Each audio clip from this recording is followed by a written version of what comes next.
We had a bee swarm show up out of nowhere. It wasn't just a calm, pretty spring day. It was a very windy day, as you can see in the video.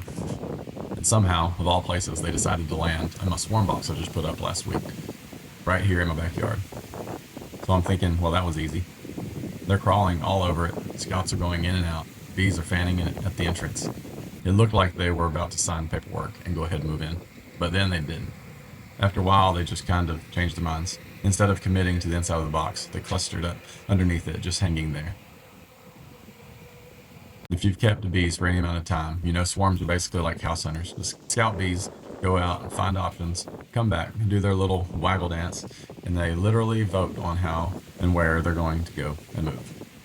Apparently my box made the short list and didn't quite win.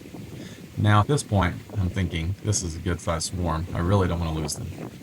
So I waited until nighttime, and that's one of the biggest tips I can give you if you're ever moving a swarm. Do it at night if you can. At night, they're all together, they're calmer, they're not flying. The queen's right there in the middle of the cluster. Cooler temperatures just make everything smoother. During the day, you try that, and half of them take off, and you don't get hardly any of them. So once it got dark, I went out there slow and steady, no rushing, no loud noises, just gentle movements. That's the key with swarms. You have to be gentle. A swarm is actually one of the most chill states that bees will ever be in. They've filled up on honey before leaving their original hive, and they don't have brood or resources to defend yet. They're just looking for a home.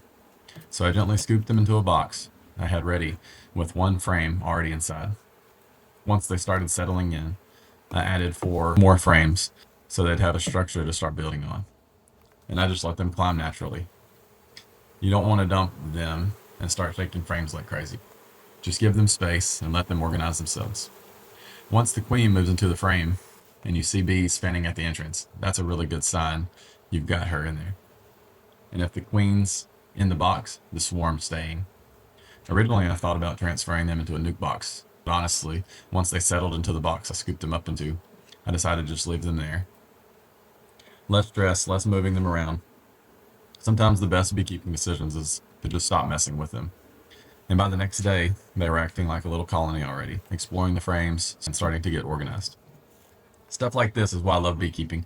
You can prepare all you want, set out swarm boxes, plan your locations, but at the end of the day, the bees are going to do what they want to do. You just have to be ready when they decide to show up. And let me tell you, there's nothing quite like seeing a cloud of bees roll into your yard and realizing you might just get a free hive out of it. If you enjoy real life homestead moments like this, the wins, the surprises, and the not so well situations, make sure you subscribe. We're learning as we go, and I'm bringing you all along for the ride. All right, hope to see you at the next one.